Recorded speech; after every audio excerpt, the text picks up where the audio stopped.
আজ আমরা দেখতে চলেছি 2024 সালে রিলিজ হয় একটি অসাধারণ মুভি যার নাম হলো সারভাইভ। এটি মূলত 2024 সালের একটি সেরা সার্ভাইভাল মুভি। আচ্ছা একবার ভাবুন তো, যদি হঠাৎ করে আমাদের পুরো পৃথিবীর সমুদ্রের পানি গায়েব হয়ে যায়।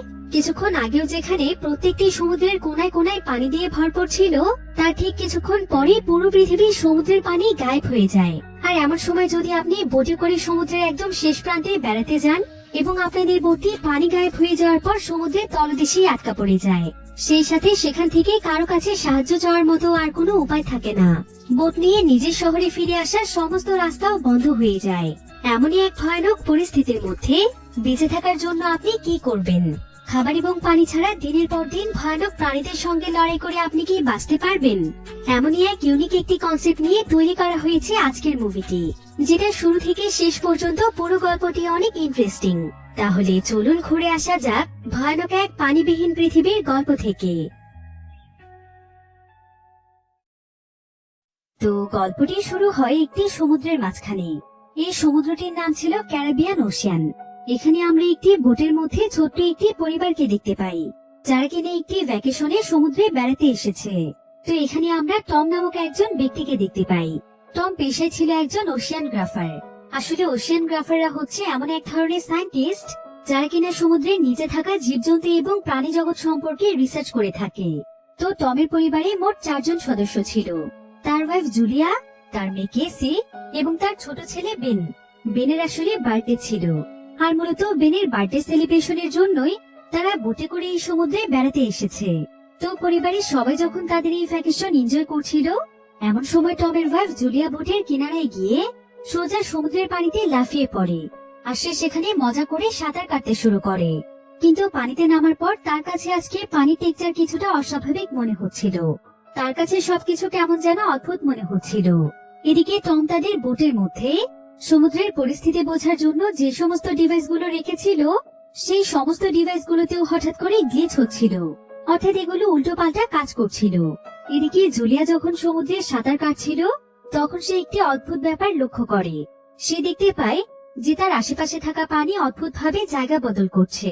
এমন সময় আবার হঠাৎ করে এই পানি নিচের দিকে চলে যেতে শুরু করে। জুলিয়া এতে অনেক ভয় পেয়ে যায়, আর সে সেখানে চিৎকার করে তার পরিবারকে ডাকতে থাকে। কিন্তু তাদের বোটটি জুলিয়ার কাছ থেকে অনেক দূরে ছিল, তার উপর আবার পানির স্রোত তাকে নিচের দিকে টানছিল। অন্যদিকে দেখা যায় টম হঠাৎ করে লক্ষ্য করে যে বোটে আসলে তার ওয়াইফ জুলিয়া নেই। এরপর সে এবং তার ছেলে মেয়ে আশেপাশে তাকিয়ে দেখতে পায় যে জুলিয়া অনেক দূর থেকে তাদের কাছে সাহায্যের জন্য চিৎকার করছে। টম তখন দ্রুত তাদের জাহাজটিকে ঘুরিয়ে ফেলে, আর সে তাড়াতাড়ি করে জুলিয়ার কাছে পৌঁছে যায়। এরপর সঙ্গে সঙ্গে সে পানিতে ঝাঁপিয়ে পড়ে তার ছেলে মেয়ের সাহায্যে কোনো মতে জুলিয়াকে বোটে উঠিয়ে নেয়। জুলিয়া এবারের মতো কোনো মতে বেঁচে যায়, কিন্তু টম তার উপর অনেক রেগে গিয়েছিল, কারণ সে বোটে ওঠার আগেই তার পরিবারের সবাইকে ইনফর্ম করে দিয়েছিল যে তাদের মধ্যে কেউ যদি বোট থেকে সমুদ্রে নামে, তাহলে সে যেন পরিবারের প্রত্যেকটি সদস্যকে জানিয়ে নামে, তা না হলে যে কোনো সময় অনেক বড় বিপদ ঘটতে পারে। তো জুলিয়া এখানে তার ভুলের জন্য টমের কাছে ক্ষমা চায়। তবে আজকে যেহেতু বেনের বার্থডে ছিল, তাই আজকের দিনটি যাতে কোনোভাবেই নষ্ট না হয়, এই কারণে তারা সবাই এই দুর্ঘটনাকে এখানেই ভুলে যায়। আর তারা তাদের পুরো ভ্যাকেশনটিকে আবারও এনজয় করতে থাকে। সেই ব্যাপারটির দিকে কেউই তেমন খেয়াল করে না। এমনকি ডিভাইসগুলো যে উল্টো পাল্টা কাজ করছে, সেটাও টম লক্ষ্য করে না। এবার সেখানে রাত হতে হতে তারা সবাই মিলে পার্টির জন্য পুরো বোটটিকে ডেকোরেশন করে ফেলেছিল। আর টম এখানে বার্থডে সেলিব্রেট করতে কেক রেডি করছিল। আজকে ছিল বেনের 13তম বার্থডে, আর এখানে বেনকে তার পুরো পরিবার প্রচুর পরিমাণে উপহার দেয়, আর যতটুকু সম্ভব তাকে খুশি করার চেষ্টা করে। তারা বেনের জন্য একটি স্পেশাল গানও গায়। এরপর কেক কাটার আগে সেখানে ক্যামেরা সেট করে তারা ফ্যামিলি ফটো নিতে শুরু করে। তবে বার্থডে সেলিব্রেশনের সময় হঠাৎ করে কেসির কাছে ভিডিও কল আসে। কেসি তখন সঙ্গে সঙ্গে গিয়ে কথা বলতে শুরু করে। আসলে কেসিকে তার বয়ফ্রেন্ড জেস ফোন দিয়েছে। তো কেসি এখানে জেসকে জানায় যে তারা আসলে কতটা এনজয় করছে। কিন্তু জেস তখন তাকে বলে যে যত তাড়াতাড়ি সম্ভব তাদের সেখান থেকে ফিরে আসা উচিত, কারণ চারিপাশে খবর পাওয়া যাচ্ছে যে বিভিন্ন জায়গাতে নাকি বিশাল আকৃতির তুফান হচ্ছে। এমনকি নিউজে নাকি সতর্ক বার্তাও দেওয়া হয়েছে। তাছাড়া এই ঝড় তুফান শুধুমাত্র নির্দিষ্ট কোনো জায়গাতে নয়, বরং একসঙ্গে পুরো পৃথিবীতেই হচ্ছে, যেটা পৃথিবীর ইতিহাসেই প্রথমবার ঘটেছে। কিন্তু একথা শুনে কেসি অনেক ভয় পেয়ে যায়। কারণ হঠাৎ করে এমন অদ্ভুত ঘটনা কেন ঘটছে। তো কিসি এখানে জেসকে এই ব্যাপারে আরো কিছু জিজ্ঞাসা করতেই যাবে, কিন্তু এমন সময় কল কেটে যায়। কিসি অনেক চেষ্টা করেও তার সঙ্গে আর যোগাযোগ করতে পারে না, পুরোপুরি ভাবে তাদের সংযোগ বিচ্ছিন্ন হয়ে যায়। ফলে কেসি তখন সঙ্গে সঙ্গে তার পরিবারের কাছে চলে যায়। এরপর সে তাদের সবাইকে জানায় যে কিভাবে পুরো পৃথিবীতে একসঙ্গে অনেক বড় বড় তুফান হচ্ছে, আর নিউজে এই ব্যাপারে বিপদ সংকেত দেয়া হয়েছে, যেটা শুনে তারা সবাই অনেক ভয় পেয়ে যায়। তবে তাদের এখানে কোনো কিছু বুঝে ওঠার আগেই হঠাৎ করেই তারা জাহাজের সঙ্গে কিছু একটা ধাক্কা লাগার শব্দ পায়। এরপর তারা সবাই মিলে বোটের বাহিরে এসে দেখতে পায় যে তাদের বোটের আশেপাশে প্রচুর পরিমাণে হাঙর এসেছে। হাঙররা তাদের পুরো বোটটিকে ঘিরে ধরেছে। কিন্তু টম এটা দেখে একদম অবাক হয়ে যায়, কারণ টম যেহেতু একজন ওশিয়ানগ্রাফার ছিল, তাই সে এই বিষয়টি অনেক ভালোভাবেই জানতো যে এই সময় এই এরিয়াতে হাঙরদের থাকার কোনো সম্ভাবনাই নেই। কিন্তু এমনটা আজকে কিভাবে ঘটলো?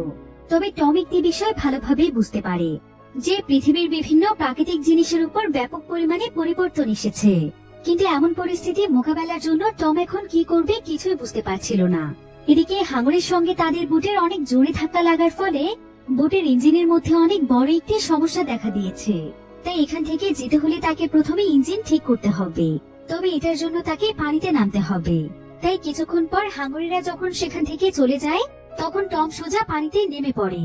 কিন্তু কিছুক্ষণ পর টমের পরিবারের সবাই দেখতে পায় যে টমের হাতের অনেকটা অংশ কেটে গিয়েছে। তাই তারা টমকে প্রথমে বোটের মধ্যে নিয়ে আসে। এরপর জুলিয়া টমের কাটা স্থানে মেডিসিন লাগিয়ে দেয়। আর টম এখানে জুলিয়াকে বলে যে বিশাল বড় একটি হাঙরের সঙ্গে ধাক্কার ফলে তাদের বোটের ইঞ্জিনের ব্যাপক পরিমাণে ক্ষয়ক্ষতি হয়েছে, যেটা এত সহজে ঠিক করা সম্ভব নয়। আর তারা এখন সমুদ্রের একদম মাঝখানে রয়েছে, তাই ফিরে যাওয়াটাও এখন তাদের জন্য অনেক কঠিন হয়ে দাঁড়িয়েছে। তার কাছে তো এখন মনে হচ্ছে যে সে কোনোভাবে ইঞ্জিন ঠিক করতে পারবে না, কারণ ইঞ্জিন ঠিক করতে এখন বেশ কিছু জিনিসের প্রয়োজন, যেটা তাদের কাছে নেই। তাই এখন এখান থেকে বাঁচার একটি মাত্রই সহজ উপায় রয়েছে, সেটা হলো বাহির থেকে কারো সাহায্য নেওয়া, যাতে করে কোনো রেস্কিউ টিম তাদেরকে এখান থেকে নিয়ে যায়। কিন্তু সবচাইতে ভয়ানক ব্যাপার হচ্ছে যে এখন তাদের ল্যাপটপ, মোবাইল কোথাও কোনো সিগন্যাল পাওয়া যাচ্ছে না। তবে কেসি তখন তার মোবাইলটি নিয়ে বাহিরে এসে বোটের বিভিন্ন উঁচু উঁচু জায়গাতে দাঁড়িয়ে সিগন্যাল পাওয়ার চেষ্টা করছিল, কিন্তু কোনোভাবেই মোবাইলে একটুও সিগন্যাল আসছিল না। অন্যদিকে জুলিয়াও রেডিওর মাধ্যমে সিগন্যাল পাঠানোর চেষ্টা করছিল। ভিডিওর এই পর্যায়ে আপনাদেরকে এমন একটি অ্যাপ সম্পর্কে বলতে চাই, যার নাম হচ্ছে 1xBet, যেটার অফিসিয়াল পার্টনার হচ্ছে পিএসজি। এই অ্যাপটির মাধ্যমে আপনারা যে কোনো ম্যাচের লাইভ এবং লাইভ ম্যাচের ফলাফল দেখতে পারবেন। সেই সাথে প্রতিটি ম্যাচের স্কোর অনুমান করে গেমও খেলতে পারবেন, যেমন কোন টিম জিতবে, কোন টিম কত রান করবে এবং কে সর্বোচ্চ স্কোর করবে ইত্যাদি। এছাড়াও এখানে বিভিন্ন ধরনের গেম রয়েছে, সেগুলো খেলেও আপনারা টাকা ইনকাম করতে পারবেন। সেই সাথে আরো রয়েছে বিএমডব্লিউ গাড়ি, ল্যাপটপ, আইফোন এবং আরো অনেক নগদ পুরস্কার। আর ভিডিওর নিচে থাকা আমার প্রোমোকোড KEYAW ব্যবহার করলে প্রথম ডিপোজিটে পেয়ে যাবেন 30,000 টাকা পর্যন্ত নগদ বোনাস। আর এই টাকাগুলো আপনারা চাইলে বিকাশ, নগদ এবং ব্যাংকের মাধ্যমে উইথড্র করতে পারবেন। তাহলে আর দেরি কিসের? পিন কমেন্টে দেওয়া লিংকের মাধ্যমে রেজিস্ট্রেশন করুন এবং বোনাস পান। এটা শুধুমাত্র একটি অ্যাড ছিল। এই সমস্ত অ্যাপে টাকা ইনভেস্ট করার আগে একবার ভেবে নেবেন, কারণ এগুলোতে আর্থিক ক্ষতির সম্ভাবনা রয়েছে। কিন্তু রেডিওতেও কোনো ধরনের সিগন্যাল পাওয়া যায় না, যার ফলে তারা সবাই একদম অবাক হয়ে যায়, কারণ তারা এখন এমন একটি লোকেশনে ছিল যেখানে নেটওয়ার্কের সমস্যা হওয়ার কোনো কথাই ছিল না। তাই তারা সবাই এখানে একদম দুশ্চিন্তায় পড়ে যায়। তবে সমস্ত পরিস্থিতি পর্যবেক্ষণ করে টম অনেক ভালোভাবেই বুঝতে পারে যে তারা আসলে অনেক বড় বিপদে পড়েছে, আর তাদেরকে হয়তো এখানেই আটকা পড়ে থাকতে হবে।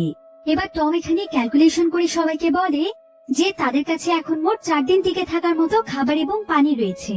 তাই যতক্ষণ পর্যন্ত তারা এখানে আটকা পড়ে আছে, ততক্ষণ পর্যন্ত তাদেরকে খাবার পানি হিসেব করে খেতে হবে।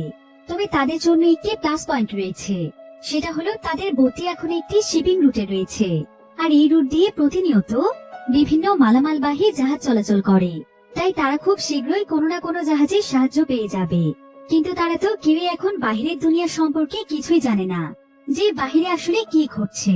তো তারা এখানে এই সমস্ত বিষয় নিয়ে ডিসকাস করছিল। কিন্তু ঠিক এমন সময় তারা বাহিরে একটি বিস্ফোরণের আওয়াজ শুনতে পায়। এরপর যখন তারা বাহিরে তাকায়, তখন তারা দেখতে পায় যে আকাশ থেকে বেশ কয়েকটি আগুনের গোলা নিচে পড়ছে। ফলে তারা অনেক বেশি ভয় পেয়ে যায়। এরপর দেখতে দেখতে সে আগুনের গোলার সংখ্যা বাড়তে থাকে। যার ফলে বোটের ইঞ্জিন ড্যামেজ হয়ে যাওয়ার পরও টম তাড়াতাড়ি করে তাদের বোটটিকে স্টার্ট করে ফেলে, যদিও কোনোভাবে ইঞ্জিন স্টার্ট হচ্ছিল না।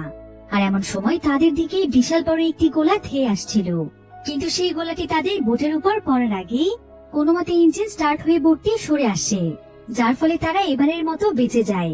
এবার টম তখন বোটটি নিয়ে অনেক দূরে চলে আসে, কিন্তু ড্যামেজ ইঞ্জিন এভাবে এত সময় ধরে চালানোর কারণে ইঞ্জিন গরম হয়ে সেটা থেকে ধোঁয়া বের হতে শুরু করে, আর ইঞ্জিনটি এখন পুরোপুরি ভাবে নষ্ট হয়ে যায়। চাইলেও আর এটাকে কোনোভাবেই ঠিক করা সম্ভব নয়। এবার টম তখন সমস্ত পরিস্থিতি দেখার জন্য বোটের বাইরে যায়। এরপর আশেপাশে তাকে এসে বুঝতে পারে যে আকাশ থেকে পড়া বস্তুটি আসলে আগুনের গোলা ছিল না, বরং এগুলো হচ্ছে বিভিন্ন ধরনের স্যাটেলাইট। আর এই স্যাটেলাইটের কারণেই এখন তাদের ফোন এবং রেডিওতে কোনো সিগন্যাল নেই। কিন্তু হঠাৎ করে আকাশ থেকে এভাবে স্যাটেলাইট গুলো কেন পড়ে গিয়েছে, এই বিষয়টি তারা কেউই বুঝতে পারছিল না। অন্যদিকে দেখা যায় টমের সমুদ্র পরিমাপে যে ডিভাইসটি রয়েছে সেটা হঠাৎ করে প্রচন্ড স্পিডে ঘুরতে শুরু করেছে। তার মানে বোঝা যাচ্ছে যে সমুদ্রের গতি এখন অনেক দ্রুত চলছে। এবার কিছুক্ষণের মধ্যে এখানে বিশাল বড় এক তুফান চলে আসে। সেখানে এত জোরে জোরে বাতাস বইতে শুরু করে যে তাদের বোটের অবস্থা একদম খারাপ হয়ে যাচ্ছিল।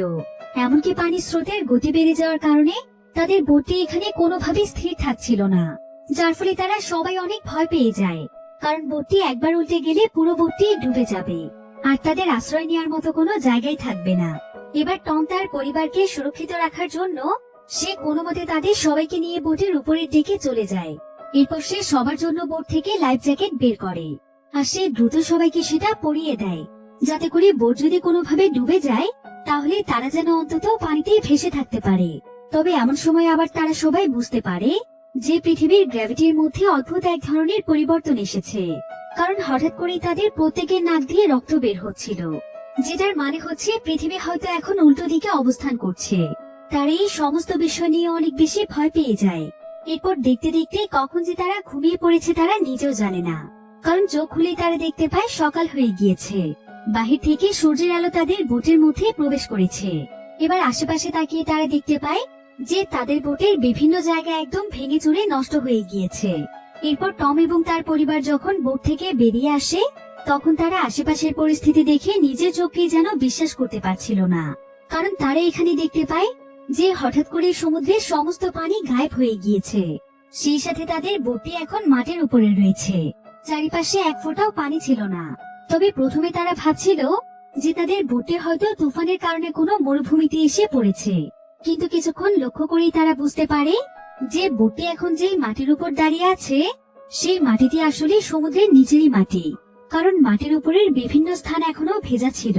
তারা সবাই এখানে ধারণা করে যে গতকাল রাতে পৃথিবীর গ্র্যাভিটি চেঞ্জ হয়ে যাওয়ার ফলে সমুদ্রের সমস্ত পানি হয়তো এক জায়গা থেকে অন্য জায়গাতে চলে গিয়েছে, হয়তো পুরো পৃথিবীর সমুদ্রের পানি মানুষের লোকালয়ে চলে গিয়েছে, যার ফলে হয়তো এখন সমস্ত মানুষই মারা গিয়েছে, পৃথিবীতে আর কেউ বেঁচে নেই।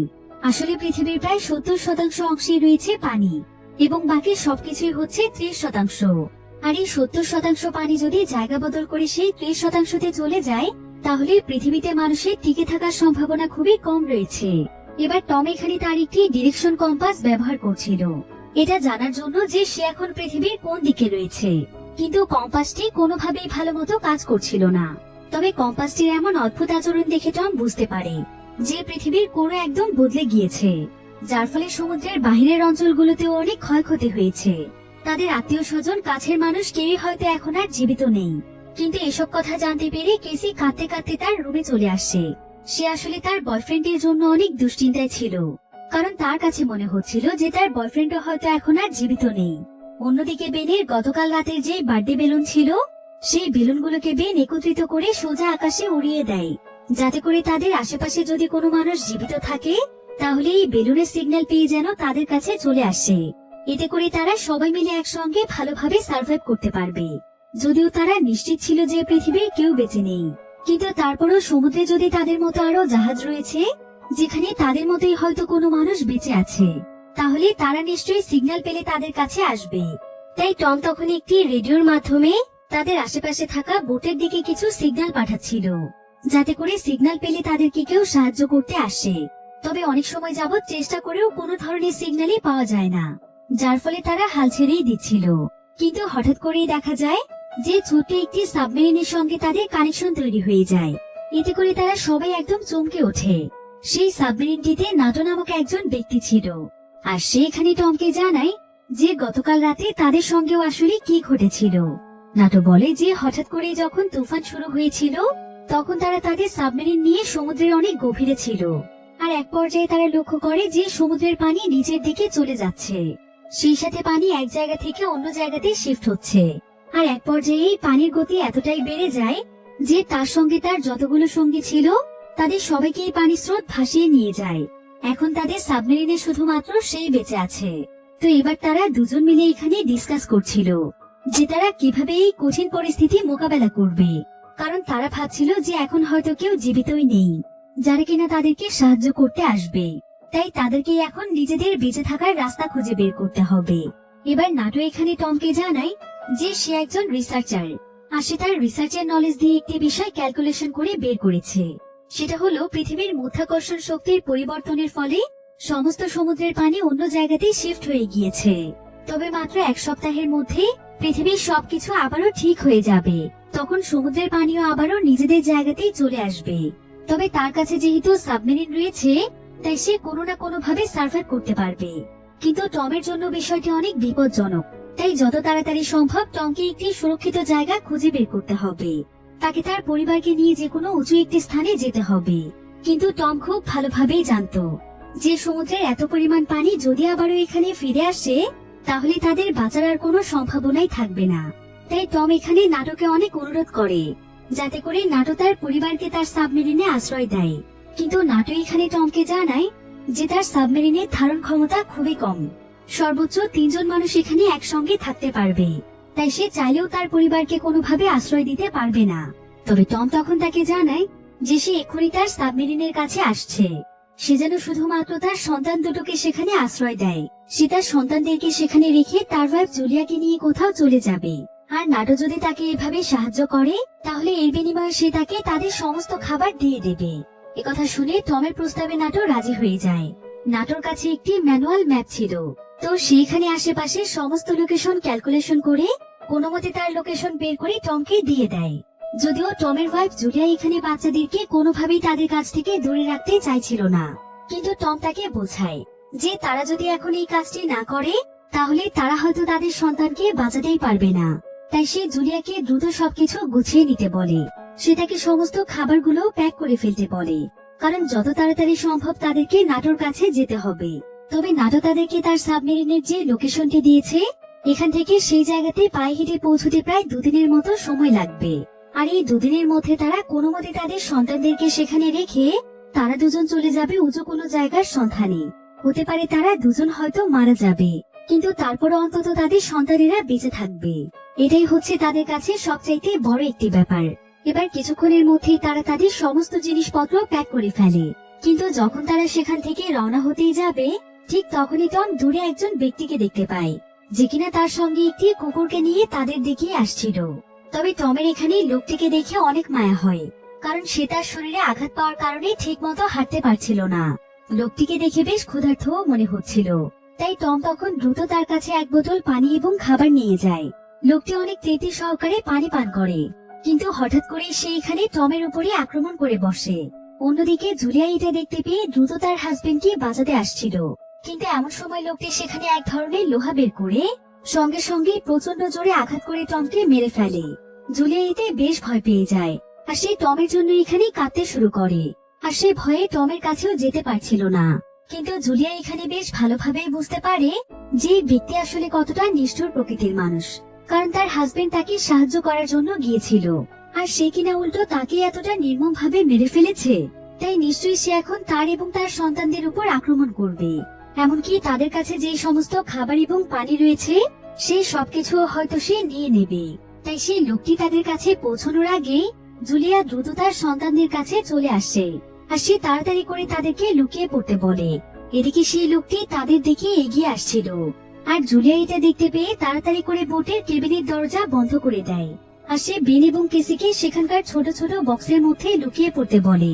আর সে তার 2 সন্তানকে নিজেদের সুরক্ষার জন্য দুজনকে 2টো ফ্লেয়ার গান দেয়। এরপর সে নিজে সেই কেবিন থেকে বেরিয়ে একটি জায়গাতে গিয়ে লুকিয়ে পড়ে। যাতে করে সে সেই ব্যক্তির উপর পেছন থেকে হামলা করতে পারে। অন্যদিকে সেই লোকটি বোটের মধ্যে চলে এসেছিল আর সে কেভিনের কাছে এসে কেভিনের দরজাটি ভেঙে ফেলার চেষ্টা করছিল। এভাবেই প্রায় একটানা অনেক সময় যাবৎ চেষ্টা করার পর সে কোনো মতে কেভিনের দরজাটি ভেঙে ফেলে। এরপর সে দ্রুত ভেতরে চলে আসে আর ভেতরে সে কাউকেই দেখতে পায় না। এবার সে মজা করে খাবার খেতে খেতে বোটটি চারিপাশটা দেখছিল, যে বোটের মধ্যে তার প্রয়োজনীয় কি কি জিনিস রয়েছে যেগুলোর মাধ্যমে সে সার্ভাইভ করতে পারবে। সে বোটটির উপর থেকে নিচ পর্যন্ত একদম ভালোভাবে দেখছিল। অন্যদিকে উপরের ফ্লোরে লুকিয়ে ছিল জুলিয়া, তার হাতে একটি চাকুও ছিল আর সে এখানে সুযোগ খুঁজছিল সেই লোকটির উপর হামলা করার। তবে জুলিয়া যখন লোকটির উপর হামলা করতে যাবে ঠিক তখনই জুলিয়া ভুল করে সেখানে শব্দ করে ফেলে। যদিও সে সঙ্গে সঙ্গে আড়লে চলে যেতে পেরেছিল, কিন্তু ততক্ষণে লোকটি বুঝতে পেরেছিল যে তাকে কেউ একজন ফলো করছে, অর্থাৎ এই বোটটির মধ্যে কেউ রয়েছে। এদিকে জুলিয়া বোটের মধ্যে থাকা একটি ভাঙা অংশের মাধ্যমে কোনো মতে লুকিয়ে সেই বোট থেকে বাইরে চলে আসে আর সে বোটটির নিচে এসে চুপচাপ লুকিয়ে থাকে। এদিকে সেই লোকটি তাকে তন্ন তন্ন করে খুঁজছিল, তবে সে কোথাও তাকে খুঁজে না পেয়ে আবারও সেই বোটের ভেতরে চলে যায়। কিন্তু বোটটিতে যেহেতু জুলিয়ার বাচ্চারা ছিল, তাই কিছুক্ষণ পর জুলিয়া আবারও লোকটিকে মারার জন্য যখনই বোটের ভেতরে প্রবেশ করতে যাবে ঠিক তখনই জুলিয়াকে সেই লোকটির কুকুরটি দেখে ফেলে, যার ফলে সে সঙ্গে সঙ্গে সেখানে ভুগতে শুরু করে। এদিকে লোকটি তার কুকুরের আওয়াজ শুনতে পেয়ে যখন বাহিরে আসে ঠিক তখনই সে দেখতে পায় যে কেউ তার কুকুরটিকে মেরে সেখান থেকে পালিয়ে গিয়েছে।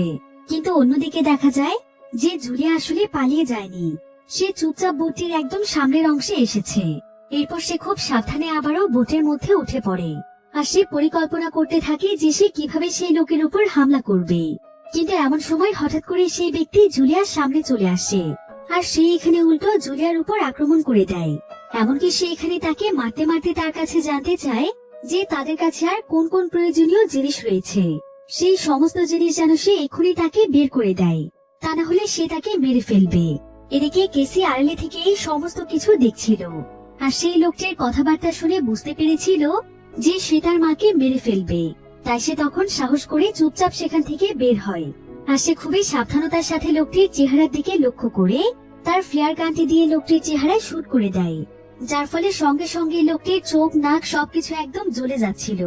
সে তার চোখ দিয়ে আর এখানে কিছুই দেখতে পাচ্ছিল না, যদিও এতে করে সে লোকটিকে প্রতিরোধ করা সম্ভব হয়েছিল, কিন্তু ফ্লেয়ার গানের কারণে বোটের মধ্যে আগুন লেগে যায়।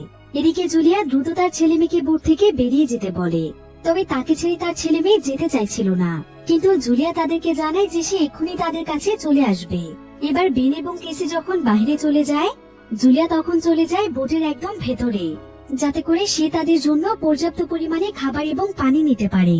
তো জুলিয়া তখন দ্রুত একটি ব্যাগের মধ্যে খাবার এবং পানি প্যাক করছিল, কিন্তু এ সময় আবার সেই লোকটি তার কাছ থেকে খাবারগুলো ছিনিয়ে নেওয়ারও চেষ্টা করে। তবে লোকটি এখানে অনেকটাই দুর্বল হয়ে পড়ার কারণে জুলিয়া তাকে ধাক্কা দিয়ে সরিয়ে দেয়।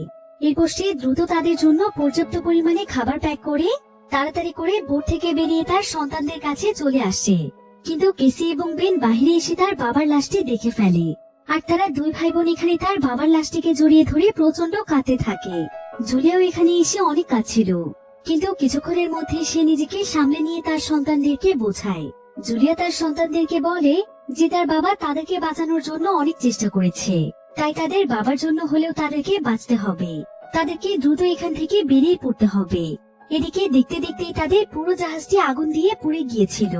তবে এমন সময় জুলিয়া দেখতে পায় যে সে লোকটি বোট থেকে বেরিয়ে এসেছে, যেটা দেখে জুলিয়া এবং তার সন্তানেরা খুবই ভয় পেয়ে যায় আর তারা দ্রুত তাদের জিনিসপত্র নিয়ে সেখান থেকে পালাতে শুরু করে।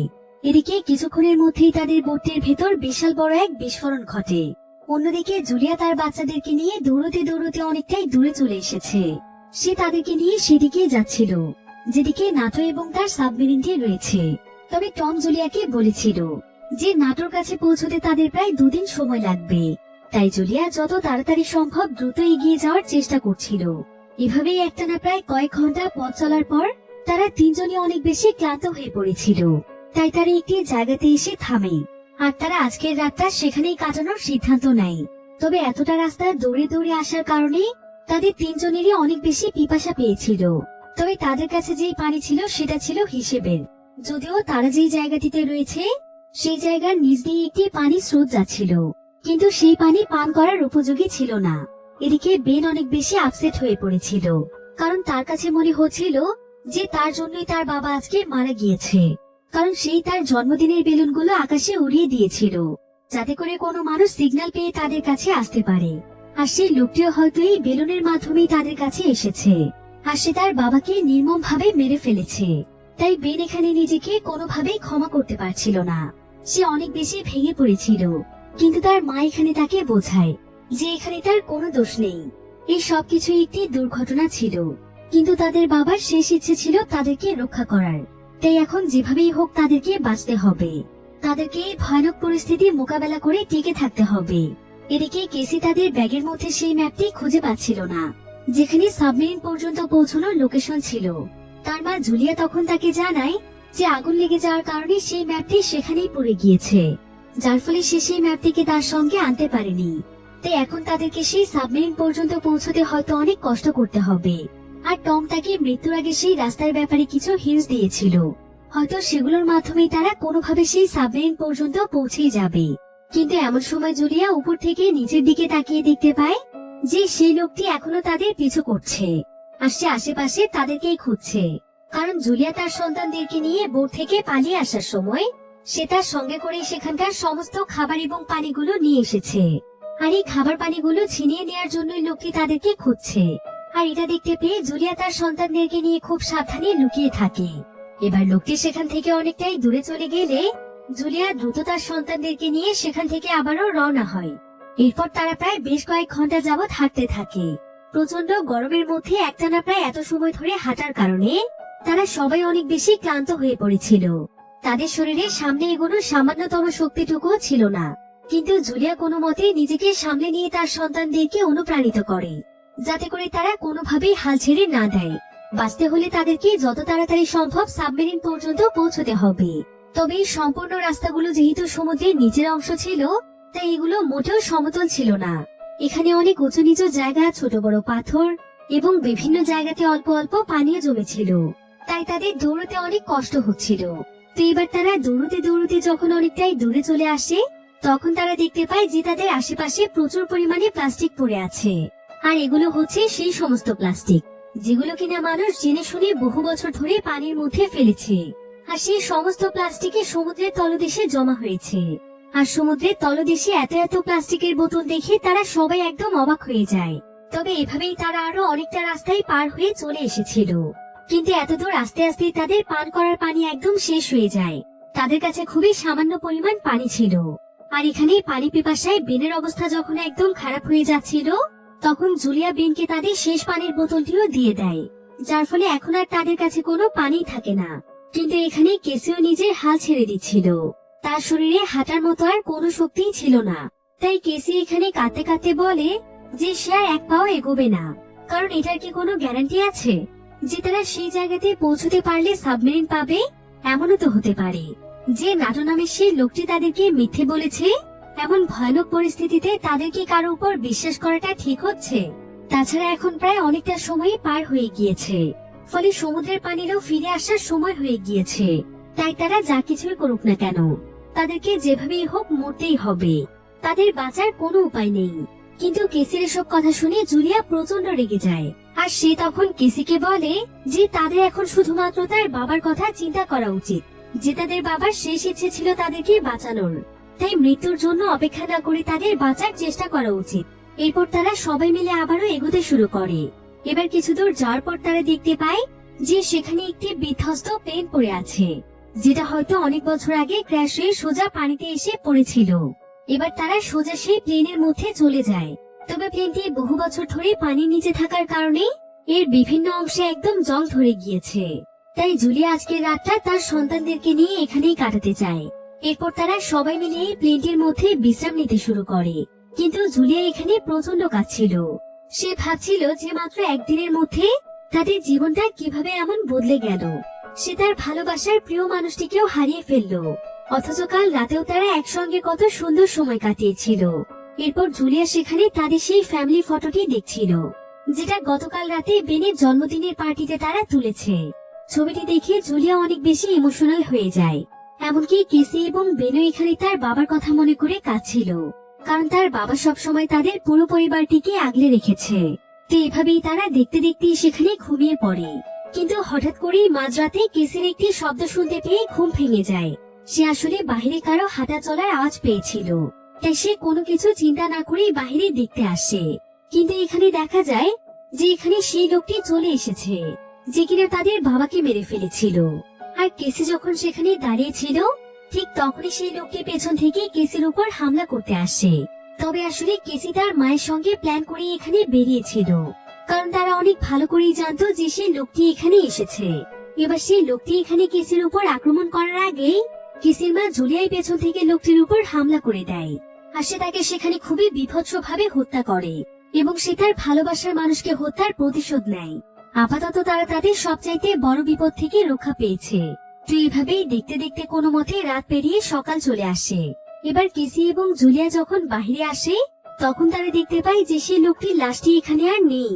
এতে তারা দুজনেই অনেকটাই ভয় পেয়ে যায়, কারণ এর মানে হচ্ছে আশেপাশে হয়তো এমন কোনো প্রাণী থাকতে পারে যারা কিনা মূলত উভচর প্রাণী, আর সেই সমস্ত প্রাণীরাই লোকটির লাশটিকে নিয়ে গিয়েছে। তাই তাদেরকেও অনেকটাই সাবধানে থাকতে হবে। এরপর তারা সবাই মিলে কোনোভাবে সময় নষ্ট না করে আবারও রওনা হয় সেই সাবমেরিন খোঁজার উদ্দেশ্যে। তবে তারা কাল থেকেই কোনো রকমের পানি পান না করেই আছে, তাই তাদের তিনজনের অবস্থায় অনেক খারাপ হয়ে গিয়েছিল। তবে কিছুটা দূরে যাওয়ার পর সেখানকার মাটিতে কিছু পানি জমে থাকতে দেখা যায়, যেগুলো প্রচন্ড নোংরা ছিল। কিন্তু পানি দেখতে পেয়ে বেন আর নিজেকে সামনে রাখতে পারে না। সে পাগলের মতো ছুটে যায় সেই পানির কাছে, আর সে সেই ময়লা পানিগুলোকেই পান করতে থাকে। কিন্তু জুলিয়া এখানে তাকে বাধা দেয়, কারণ এই নোংরা পানি খেলে সে এমনিতেই অনেক অসুস্থ হয়ে যাবে। তাছাড়া আজকেও তাদেরকে সারাদিন পথ চলতে হবে। এরপর তারা আস্তে আস্তে পায়ে হাঁটতে হাঁটতে আজকে সারাদিনটি পার করে ফেলে। তবে অন্ধকার নামার আগে সেখানকার আশেপাশে যে ময়লা আবর্জনা ছিল, সেখান থেকে তারা কিছু বড় বড় প্লাস্টিকের জিনিস কুড়িয়ে নিয়ে আসে। আর সেগুলো দিয়েই তারা আজকে রাত কাটানোর জন্য একটি শেল্টার তৈরি করে ফেলে, যেটা তৈরি করতে অনেক সময় লেগে যায়। আর তারা যেহেতু অনেক ক্লান্ত ছিল, তাই তারা তিনজনই সেখানে ঘুমিয়ে পড়ে। তবে কিছুক্ষণ পরেই জুলিয়া বাহিরে অদ্ভুত কিছুর আওয়াজ শুনতে পায়, তাই সে আস্তে আস্তে করে বিষয়টি দেখতে যায়। আর কিছু দূর যাওয়ার পর সে দেখতে পায় যে জায়গাটির আশেপাশে প্রচুর পরিমাণে ভয়ানক কাঁকড়া রয়েছে, যেগুলো খুবই হিংস্র এবং বিষাক্ত ছিল। আর সেই কাঁকড়াগুলোই এখন তাদেরকে চারিদিক থেকে ঘিরে ফেলছে। এটা দেখে জুলিয়া দ্রুত তাদের শেল্টারে এসে তার বাচ্চাদেরকে ওঠায়। এরপর সে তাদেরকে নিয়ে সেখান থেকে দৌড়ে পালানোর চেষ্টা করে। আর দৌড়তে দৌড়তে কিছুটা দূরে চলে আসার পর তারা দূর থেকে বিশাল বড় একটি জাহাজ দেখতে পায়, যেটা অনেকগুলো কন্টেইনার সহ সমুদ্রের পানির মধ্যে ডুবে গিয়েছিল। আর সেখানে প্রচুর পরিমাণে কন্টেইনার রয়েছে, যেগুলো মূলত ছিল লোহার তৈরি। তাই তারা সেই কন্টেইনারের মধ্যে আশ্রয় নেওয়ার সিদ্ধান্ত নেয়। কিন্তু সেই কন্টেইনারের কাছে যাওয়ার পর তারা দেখতে পায় যে সেখানে আরো অনেক মানুষই আশ্রয় নিয়েছে। তবে তারা যখন দেখতে পায় যে দূর থেকে প্রচুর পরিমাণে কাঁকড়া তাদের দিকেই ধেয়ে আসছে, তখন তারা জুলিয়াদের আসার আগেই তাদের কন্টেইনারের দরজা বন্ধ করে দেয়। জুলিয়া এবং তার সন্তানেরা অনেক অনুরোধ করার পরেও তারা কোনোভাবেই কন্টেইনারের দরজা খুলছিল না। এদিকে কাঁকড়াগুলো তাদের একদম কাছে চলে এসেছিল, তাই এখানে কোনো উপায় না পেয়ে তারা দ্রুত সেই কন্টেইনারের উপরে চড়তে শুরু করে। কিন্তু দুই সন্তানকে ওঠাতে ওঠাতে জুলিয়ার উঠতে অনেকটাই দেরি হয়ে যায়, যার ফলে জুলিয়ার পায়ে একটি বিশাল বড় কাঁকড়া কামড় দিয়ে ফেলেছিল। তবে তারপরও শেষ পর্যন্ত তারা তিনজনই উপরে উঠতে সক্ষম হয়। এদিকে সেই কন্টেইনারটির নিচের দিকে একটি ভাঙা অংশ ছিল, যেটা কন্টেইনারের ভেতরে থাকা কেউই বুঝতে পারেনি, যার ফলে সমস্ত কাঁকড়াগুলো সেই ভাঙা অংশ দিয়ে প্রবেশ করতে শুরু করে। আর কন্টেইনারের ভেতরে যে সমস্ত মানুষেরা আশ্রয় নিয়েছিল, কাঁকড়াগুলো তাদের উপর আক্রমণ শুরু করে। কিন্তু সেই বন্দুকের মাধ্যমে তারা কোনোভাবেই কাঁকড়াগুলোকে প্রতিরোধ করতে পারে না। এদিকে উপর থেকে জুলিয়ারা কন্টেইনারের ভেতরের মানুষদের চিৎকারের আওয়াজ শুনতে পাচ্ছিল, যার ফলে তাদের আর বুঝতে বাকি থাকে না যে কাঁকড়াগুলো কন্টেইনারের ভেতরের মানুষদের উপরও হামলা করেছে। এদিকে দেখা যায় যে সমস্ত কাঁকড়াগুলো এক এক করে সেখানকার প্রত্যেকটি মানুষকেই মেরে ফেলেছে। এদিকে জুলিয়ার কাঁকড়ার মাধ্যমে তার পায়ে যে ক্ষত তৈরি হয়েছিল, হঠাৎ করে সেখান থেকে প্রচন্ড ব্লিডিং হচ্ছিল। তাই জুলিয়া তাড়াতাড়ি করে একটি কাপড়ের সাহায্যে তার পাটি ব্যান্ডেজ করে ফেলে, কিন্তু কিছুক্ষণের মধ্যে সে সেখানে অজ্ঞান হয়ে যায়। এবার কয়েক ঘন্টা পর যখন তার জ্ঞান ফিরে আসে, তখন সে তার পাশে বেন এবং কেসিকে দেখতে পাচ্ছিল না, এমনকি তারা দুজন আশেপাশেও ছিল না, যার ফলে জুলিয়া অনেক ভয় পেয়ে যায়। আর নিচে এখন কোনো কাঁকড়া না থাকার কারণে সে নিচে নেমে পাগলের মতো তার সন্তানদেরকে খুঁজতে শুরু করে, কিন্তু অনেক সময় পরও তাদেরকে না পাওয়ার কারণে সে সেখানে কাঁদতে শুরু করে। তবে এমন সময় সেখানে কেসি এসে দৌড়ে তার মাকে জড়িয়ে ধরে, আর সে এখানে তার মাকে জানায় যে অনেক সময় আগে কাঁকড়াগুলো এখান থেকে চলে গিয়েছিল, তাই তারা দুই ভাই বোন মিলে কন্টেনারগুলোর মধ্যে খাবার এবং পানি খুঁজতে গিয়েছিল। জুলিয়া যেন তার সন্তানদেরকে দেখে নিজের মাঝে প্রাণ ফিরে পায়। এবার সে একটি লাইটারের সাহায্যে তার ক্ষতস্থানটিকে খুব ভালোভাবে ড্রেসিং করিয়ে ফেলে। এদিকে কেসি এবং বেন সেখানে যে বন্দুকগুলো পড়েছিল সেগুলো তুলে নিয়ে তারা খুব সুন্দরভাবে রেডি করে ফেলে, যাতে করে সামনে তাদের কোনো বিপদ আসলে এই বন্দুকটিকে কাজে লাগাতে পারে।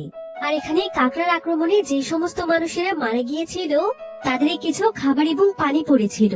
জুলিয়া তখন তার সন্তানদেরকে নিয়ে সেই খাবার পানিগুলো খায়, যার ফলে এখন তারা নিজেদের মধ্যে অনেকটাই শক্তি অনুভব করছিল। এরপর জুলিয়া সেখানে থাকা একজন মৃত মানুষের কাছে একটি ছোট রেডিও পায়, আর সেই রেডিওটির মাধ্যমে সে নাটোর সঙ্গে যোগাযোগ করার চেষ্টা করে, এটা জানার জন্য যে তার সাবমেরিনটি এখনো কতটা দূরে রয়েছে। তো সৌভাগ্যবশত জুলিয়া কিছুক্ষণের মধ্যেই নাটোর সিগন্যাল পেয়ে যায়। অন্যদিকে আমরা নাটকে দেখতে পাই, নাটো এখানে জুলিয়াকে জানায় যে কিছুক্ষণ আগে তার উপরে অনেকগুলো কাঁকড়া হামলা করে দিয়েছে, যার ফলে তার অবস্থাও খুব বেশি ভালো নয়। তাছাড়া নাটো তাদেরকে আরো একটি খারাপ খবর দেয়। সে জুলিয়াকে জানায় যে সমুদ্রের পানি তো প্রায় 2 দিন পরে ফেরার কথা ছিল, কিন্তু এটা ঘটতে এখন পুরোপুরি ভাবে 2 দিন সময় লাগবে না, বরং আর মাত্র 1 ঘন্টার মধ্যেই সমুদ্রের পানি ফিরতে শুরু করবে। আর প্রাকৃতিক ভাবে সমুদ্রের প্রাণীরা এগুলো বুঝতে পেরেছে, যার ফলে কাঁকড়া সহ অন্যান্য প্রাণীরাও সমুদ্রে ফিরতে শুরু করেছে। আর তাই এখন জুলিয়াদের বাঁচতে হলে 1 ঘন্টার মধ্যেই সাবমেরিনের কাছে পৌঁছতে হবে, তা না হলে তারা সবাই ডুবে মারা যাবে। এসব কথা শুনে জুলিয়া সেখানে কাঁদতে শুরু করে, আর সে নাটকে বলে যে সে কিভাবে এত অল্প সময়ের মধ্যে তাকে খুঁজে বের করবে। সে তো এখনো বুঝতেই পারছে না যে সে তার কাছ থেকে কত দূরে রয়েছে, এমনকি তাদের কাছে তো এখন কোনো ম্যাপও ছিল না। তারপরও সে তার হাজবেন্ড টমের দেয়া হিন্টস অনুযায়ী 2 দিন যাবৎ হাঁটছে, কিন্তু এখনো সে আশেপাশে সাবমেরিনের কোনো চিহ্ন দেখতে পাচ্ছে না। নাটো তখন তাকে বলে, আপনারা যেহেতু 2 দিন যাবৎ হাঁটছেন, তাহলে আমার মনে হয় আপনারা হয়তো আমার আশেপাশেই রয়েছেন। এবার নাটোর কাছে থাকা একটি বন্দুকে শেষ একটি বুলেট ছিল। নাটো তখন তাদেরকে সিগন্যাল পাঠানোর জন্য সেই বুলেটটি খরচ করে ফেলে। সে উপরের দিকে ফায়ার করলে অনেক দূর থেকে জুলিয়া এবং তার সন্তানেরা এটা দেখতে পায়, ফলে তারা প্রচন্ড রকমের খুশি হয়ে যায়, কারণ তার মানে তারা সঠিক রাস্তার দিকে এগোচ্ছিল। এবার তারা দ্রুত সেই সাবমেরিনের দিকে যেতে শুরু করে। তারা দৌড়তে দৌড়তে অনেকটাই দূরে চলে আসার পর দূর থেকে তারা একটি ফাঁকা জায়গাতে সাবমেরিনটিকে দেখতে পায়, কিন্তু সেই সাবমেরিন পর্যন্ত পৌঁছানোর জন্য তাদেরকে একটি দেয়াল পার করতে হবে, সেটাও আবার পাথরের তৈরি পাহাড়ের মতো উঁচু একটি দেয়াল, যেটা মূলত সমুদ্রের ঢেউয়ের কারণে সারফেসের উপর তৈরি হয়েছে। তবে সেখানে যাওয়ার আগে কেসি তার মায়ের কাছে জানতে চায় যে তারা 2 ভাই বোন সাবমেরিনে চলে গেলে তার কি হবে, কারণ কেসি খুব ভালো করেই জানে যে সেই সাবমেরিনটিতে মাত্র 3 জন মানুষই থাকতে পারবে। তাছাড়া এখানে পানি আসতেও খুবই অল্প সময় বাকি, তাই এইটুকু সময়ের মধ্যে তার মা কোথায় যাবে। কিন্তু জুলিয়া তখন কেসির উপর রেগে যায়, আর সে কেসিকে বলে যে এখন এই সমস্ত কথা ভাবার সময় নয়, তাদেরকে বর্তমানে কি করতে হবে সেটা ভাবতে হবে। তাই এখন তাদেরকে শুধুমাত্র সাবমেরিন পর্যন্ত পৌঁছতে হবে। এবার তারা সেই পাহাড়ের দেয়ালটির কাছে চলে যায়, আর সেখানকার রাস্তা দিয়ে যখন তারা সামনের দিকে এগিয়ে যাচ্ছিল, ঠিক তখনই উপর থেকে কিছু পাথর ধসে তাদের মাঝখানে এসে পড়ে, যার ফলে জুলিয়া তার সন্তানদের কাছ থেকে আলাদা হয়ে যায়। সে শত চেষ্টা করেও কোনোভাবেই তার সন্তানদের কাছে আসতে পারছিল না, তাই সে এখানে চিৎকার করে কেসিকে বলে যে কেসি যেন এক্ষুনি বেনকে নিয়ে সাবমেরিনটির কাছে চলে যায়, তার জন্য তারা যেন বসে না থাকে, কারণ এমনিতেও সে সেখানে গেলে সাবমেরিনটিতে কোনো জায়গায় পাবে না। যদিও কেসি কোনোভাবেই তার মাকে ছেড়ে যেতে চাইছিল না, কিন্তু তার মায়ের অনুরোধে সে বাধ্য হয়ে বেনকে নিয়ে সেখানে চলে যায়। আর যখন তারা নাটোর কাছে পৌঁছয়, নাটো তখন তাদেরকে জানায় যে তার শরীরের অবস্থা খুব একটা ভালো নয়, সে হয়তো আর বেশি সময় বাঁচবে না, তাই সেই পুরো সাবমেরিনটি তাদেরকেই দিয়ে দিচ্ছে। অর্থাৎ এখন তারা চাইলে 3 জন এই সাবমেরিনটিতে সার্ভাইভ করতে পারবে। একথা শুনে কেসি আর সেখানে এক মুহূর্তের জন্য দেরি করে না, সে দৌড়তে দৌড়তে সোজা চলে যায় তার মায়ের কাছে, কারণ এখন তারা 3 জনই একসঙ্গে সার্ভাইভ করতে পারবে। তবে অন্যদিকে দেখা যায় যে জুলিয়ার দিকে প্রচুর পরিমাণে কাঁকড়া ধেয়ে আসছিল, যেগুলো কিনা সেই পাথরের পাহাড়ের মধ্যেই লুকিয়ে ছিল। আর জুলিয়া এখানে তার কাছে থাকা বন্দুকের সাহায্যে কাঁকড়াগুলোকে মেরে ফেলার চেষ্টা করছিল, তবে ঠিক এমন সময় সেখানে তার মেয়ে কেসি চলে আসে। আর কেসি কোনো মতে তার মাকে সেখান থেকে টেনে উপরে নিয়ে আসে।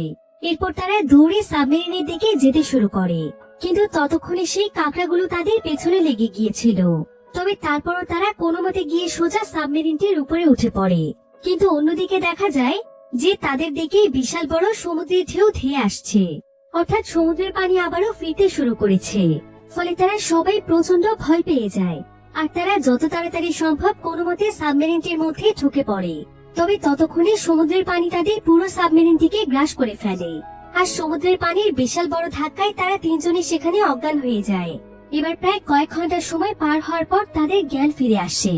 তবে ততক্ষণে তাদের সাবমেরিনটি ভাসতে ভাসতে সমুদ্রের পানি থেকে একটি উপকূলে চলে এসেছিল। এবার তারা তিনজনই বাইরে বেরিয়ে দেখতে পায় যে তারা আসলে মানুষের বসবাসকারী একটি শহরে এসেছে, যেটা কিনা এখন সমুদ্রের পানির কারণে পুরোপুরি ভাবে ধ্বংস হয়ে গিয়েছে। দূর দূরান্ত পর্যন্ত কোনো মানুষ ছিল না, চারিদিকে শুধু শহরে ধ্বংসস্তূপ পড়েছিল। কিন্তু তারপরও তারা তিনজন আজকে অনেক খুশি, কারণ তারা শেষ পর্যন্ত তাদের বাবার ইচ্ছে পূরণ করতে পেরেছে। অবশেষে তারা বেঁচে ফিরতে পেরেছে, আর এখন তারা এই ধ্বংসাত্মক পৃথিবীতে একসঙ্গেই সার্ভাইভ করবে। তবে তারা একটি বিষয় খুব ভালোভাবে বুঝতে পারছে যে নিশ্চয়ই তাদের মতো আশেপাশে আরো অনেক সার্ভাইভার্সরা রয়েছে। তাই তাদের সবার মন থেকে বিশ্বাস ছিল যে তারা সবাই মিলে একদিন আবারও পৃথিবীকে ঠিক করে ফেলবে। তারা একসঙ্গে গড়ে তুলবে আরো এক নতুন পৃথিবী। এমন একটি থ্রিলিং এন্ডিং এর মাধ্যমে গল্পটি এখানেই শেষ হয়ে যায়।